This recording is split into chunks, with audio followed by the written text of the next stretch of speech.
सुमित्रा रोजाना की तरह मंदिर में पूजा पाठ करके खेत पर जाने लगी। तभी रास्ते में उसकी पड़ोसन उसे टोक देती है। लगता है खेत पर जा रही है, पर तेरे खेत पर जाने से कुछ नहीं होगा। तेरी खेती इस बार भी तुझे हासिल नहीं होगी। जितनी मर्जी तू पूजा पाठ कर ले, तेरा बंजर खेत कोई फसल पैदा नहीं करने वाला। हमें देख, हमारे खेत में फसल लहरा रही है। हम तो जबकि कोई पूजा पाठ भी नहीं करते, फिर भी हमारे ऊपर भगवान मेहरबानी करते ही रहते हैं। ऐसी बात नहीं है सुषमा, भगवान के घर देर है अंधेर नहीं। मैं जानती हूँ मेरी पार्वती मैया एक न एक दिन मेरी पुकार जरूर सुनेगी और मेरी भी खेती खूब फलेगी फूलेगी। देखती हूँ पिछले कितने सालों से तू हर बार ऐसा ही कहती है, और इस बार तो तेरी बेटी की शादी भी तय हो गई है। अगर तेरी खेती अच्छी ना हुई तो बेटी के ब्याह के लिए पैसा कहाँ से लाएगी? मुझे क्या, तू लगी रहे पूजा पाठ में, तू मेरी बात समझती नहीं है। सुमित्रा चुपचाप खेत पर काम करने चली गई। सुषमा की बातें सुनकर सुमित्रा बहुत दुखी हो रही थी। उसने नजर भरकर अपने खेत की तरफ देखा, तभी उसकी बेटी लक्ष्मी उसके पास आई। माँ, क्यों तुम सुषमा चाची की बातों का बुरा मानती हो? उनकी तो आदत है रोजाना ऐसी कड़वी बातें बोलकर तुम्हारा मन खराब करने की। और फिर मैं तो यही कहूँगी माँ कि मेरी शादी अभी रहने दो। वैसे भी बापू की तबीयत ठीक नहीं रहती, तुम अकेली खेत पर लगी रहती हो। मेरी शादी का खर्चा करके तुम क्यों परेशान हो रही हो? मैं कुछ सालों बाद शादी कर लूंगी माँ, अभी मुझे कोई शादी की जल्दी नहीं है। तुझे जल्दी नहीं है पर मुझे तो है ना। मैं चाहती हूँ तेरे बापू और मेरे रहते तेरा ब्याह हो जाए। वक्त का कुछ भरोसा नहीं, अभी तो मैं मेहनत कर लेती हूँ तो तेरा ब्याह कर दूंगी। कल किसी ने नहीं देखा बिटिया, और तू चिंता मत कर, मुझे माता पार्वती पर पूरा भरोसा है। इस बार मेरी खेती बहुत अच्छी होगी। मैं माता पार्वती से प्रार्थना करूंगी और माता पार्वती मेरी प्रार्थना जरूर सुनेगी। सुमित्रा को विश्वास था कि माता पार्वती उसकी प्रार्थना इस बार जरूर सुन लेंगी। इस बार भी सुमित्रा पूरे विश्वास के साथ खेती का विचार करती है, पर उसे समझ नहीं आ रहा था कि वो किस सब्जी की खेती करे। सुमित्रा एक काम कर, जिस चीज की सबसे ज्यादा मांग है तो खेत में वही बो दे। थोड़ी बहुत मदद मैं भी कर दूंगा, अब तो मेरी तबीयत भी ठीक है। नहीं नहीं, तुम आराम करो, वरना काम करके तुम्हारी तबीयत फिर खराब हो जाएगी। लक्ष्मी मेरी मदद कर देगी, तुम चिंता मत करो। वैसे तुमने सुझाव मुझे अच्छा दिया है।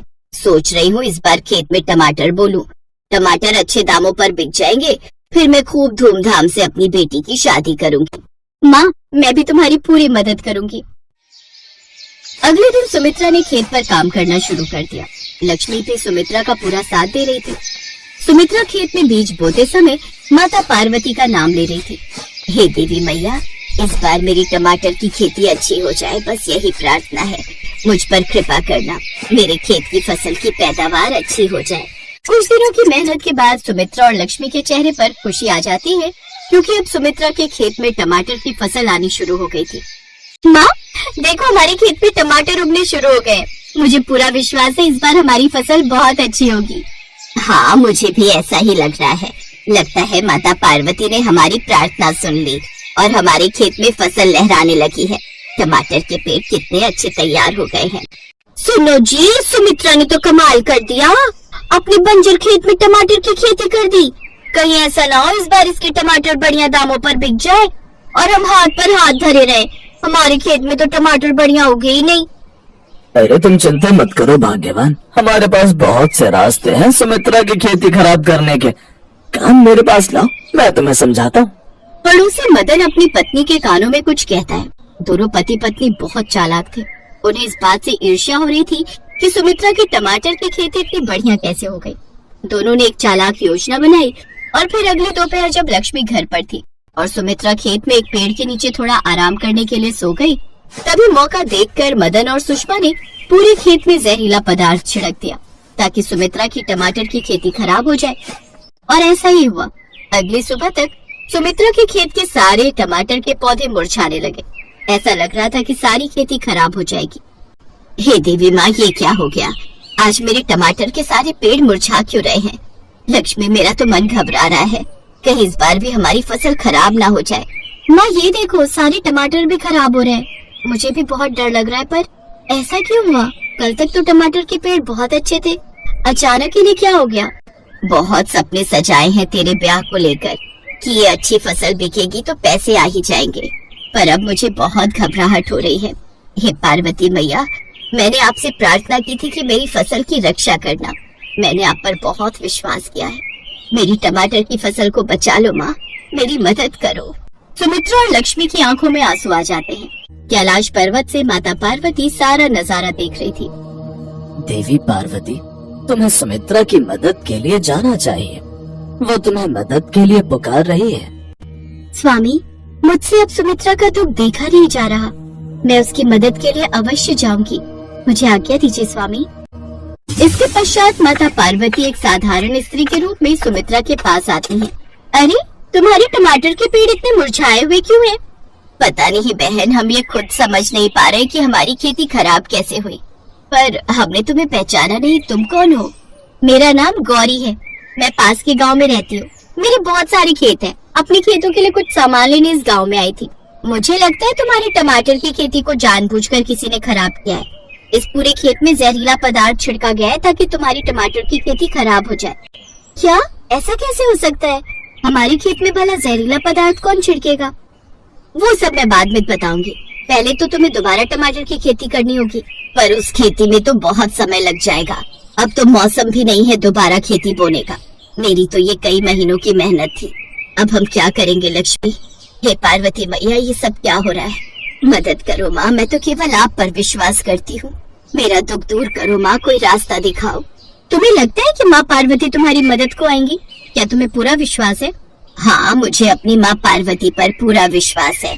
वो मेरा विश्वास टूटने नहीं देंगी। वो मेरी मदद को जरूर आएंगी। सुमित्रा का विश्वास देखकर माता पार्वती अपने रूप में आ जाती हैं। अपने सामने साक्षात माँ पार्वती को देखकर सुमित्रा और लक्ष्मी हैरान रह जाते हैं। सुमित्रा, मैं तुम्हारी भक्ति से प्रसन्न हूँ। तुमने सदा मुझ पर विश्वास रखा है, इसलिए मैं तुम्हारे विश्वास पर ही यहाँ आई हूँ। अब तुम चिंता मत करो। तुम्हारे खेत में मैं स्वयं अपने हाथों से टमाटर की खेती करूँगी। अब सारी चिंता त्याग दो। अब खुशियों के दिन आए हैं। सुमित्रा और लक्ष्मी को तो अपनी आंखों पर विश्वास ही नहीं हो रहा था। माता पार्वती अपनी चमत्कारी शक्तियों से सुमित्रा की खेत में फिर से टमाटर की खेती उत्पन्न करती है। सारी खराब फसल गायब हो जाती है और माँ पार्वती के चमत्कार से टमाटर की नई फसल उगाती है। सुमित्रा और लक्ष्मी की आंखों में खुशी के आंसू आ जाते हैं। मदन और सुषमा दूर से सब कुछ देख रहे थे। माँ, आपके दर्शन करके हम धन्य हो गए। आपकी सदा ही जय हो माँ।